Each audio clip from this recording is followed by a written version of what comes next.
com cao to nắng o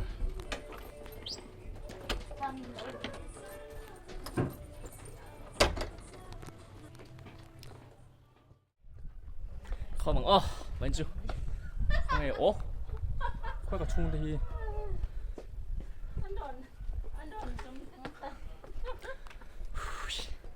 trọng thị là step càng nặng cái chỗ à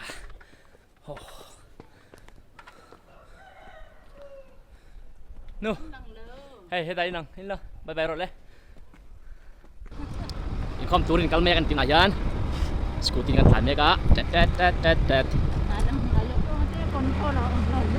hey kom turin kala kan nau te yam phak kan lo tian nau te sai ta kan chungไปkan mo kan ti kom le ki chung itu ne tar coba ko ne bai ta bo ini tar itu lo bo ini Januari ini dia masih kan di komen di toko lah. Jadi kalauคนทำคนสร้างท่านตัวตลอดยันน้องเจ๊กันน้องเจ๊อาภาพผุดเสียหรือไงอามาชวนไปเอาถึงไงหรือเปล่าจะว่าจะน้องเจ๊ที่อาภาพกันก็ดีกันมากันชวนนี่นี่กันไปเชนนี่พวกก็ด้วยตรงเลยพวกนี้ด้วยฮัลโหลเชนไปชมคนนี้ไปจูไปเชนนี่หน้าจะไปอีกไปต้องก่อนกันซึ่งเพจจัดร่างกันอย่างคอมตัวนะmereka, putra balian band ni kilau.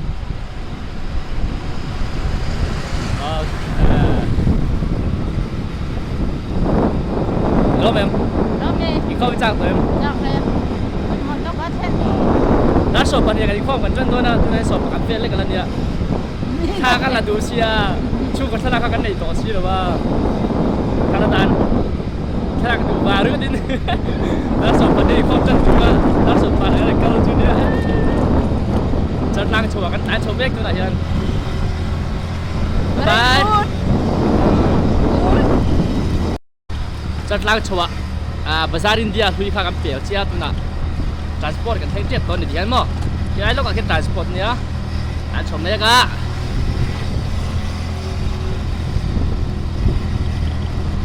Ki lai kan hu thei ki. Transport office khan ya.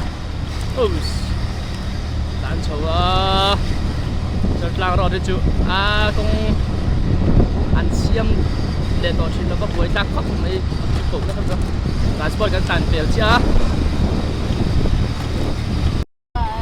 chợt lang đợt còn kan khen chầu chia tu na tiền kan thung tổ đó na là tiền kan thung tổ đó na tet tu không mà lâm lột tu ngay đó bye bye ule chợt lang đợt còn kan khen chầu chia tu na tiền kan thung tổ đó na tiền kan thung tổ đó na tet tu không mà lâm lột tu ngay đó bye bye ule